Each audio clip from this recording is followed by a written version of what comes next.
साहब blood pressure एक बड़ा हॉट सब्जेक्ट है, घर घर की बात हो गई है। हाइपरटेंशन, क्या इसके बचा जा सकता है? ट्रू नेक्टर का इस पे क्या रोल है डॉक्टर साहब?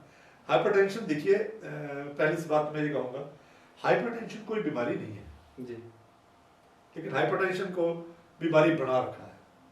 हाइपरटेंशन अंदर पल रही किसी बीमारी का लक्षण है जी, वो बीमारी क्या है, वो कहाँ पर है, इसको जानने की कोशिश ही नहीं की जाती। सिर्फ ऐसा इलाज दिया जाता है जिससे नाड़ियाँ ढीली हो जाती हैं जी। और बीपी सिम्टम हमारा ठीक हो जाता है और हमें गलतफहमी पड़ जाती है कि हम ठीक हो गए। डॉक्टर साहब इसको जरा एक्सप्लेन करिए, बताइए कैसे? असल में अगर कोई गंभीर बीमारी अगर आपके ब्रेन में या आंखों में या हार्ट में या लिवर में या किडनी में या बोन्स में या प्रोस्टेट में या कहीं भी कोई गंभीर बीमारी पलनी शुरू हुई है तो उसका पहला लक्षण क्या आएगा? ब्लड प्रेशर बढ़ेगा। जी, तब चाहिए तो ये कि अगर ब्लड प्रेशर बढ़ा है इमीडिएटली उसको रोकने का इंतजाम होना चाहिए, नाड़ियां ढीली करने वाली गोली खा लेनी चाहिए जी, और साथ के साथ कोई ऐसा इंतजाम होना चाहिए जो उस ब्लड प्रेशर बढ़ने की वजह पे काम करे। जी।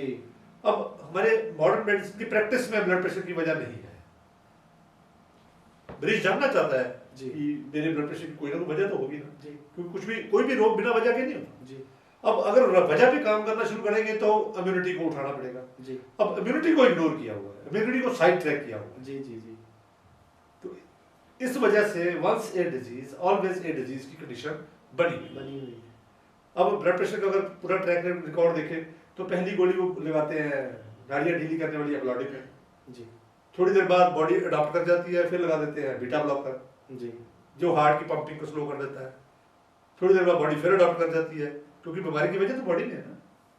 फिर डाययूरेटिक लगा दिया जाता है, जी, फिर बढ़ जाए बॉडी अडॉप्ट करके डाययूरेटिक को भी अडॉप्ट करती, फिर किडनी हार्मोन ब्लॉक करने वाला मॉलिक्यूल लगा दिया जाता है, जी, फिर बढ़ गई 4 गोलियां लग गई हैं, फिर बीपी बढ़ रहा है, फिर 5वीं बॉडी ब्रेन का जो रिसेप्टर्स है उसको ब्लॉक करने का टैबलेट लगा दी जाती है। जी, जी, 5 गोलियां खाने के बाद जब बीपी बढ़ना शुरू हो जाता है फिर बताया जाता है कि आपकी बॉडी रिस्पॉन्ड करना हट गई, आप हॉस्पिटल में एडमिट हो जाएंगे। जी, जी, ऐसी व्यवस्था बनी हुई है। जी, जी, जबकि चाहिए ये कि जैसे ब्लड प्रेशर बढ़ा है उसके रूट कॉज आइडेंटिफाई करिए और रूट कॉज पे काम करिए।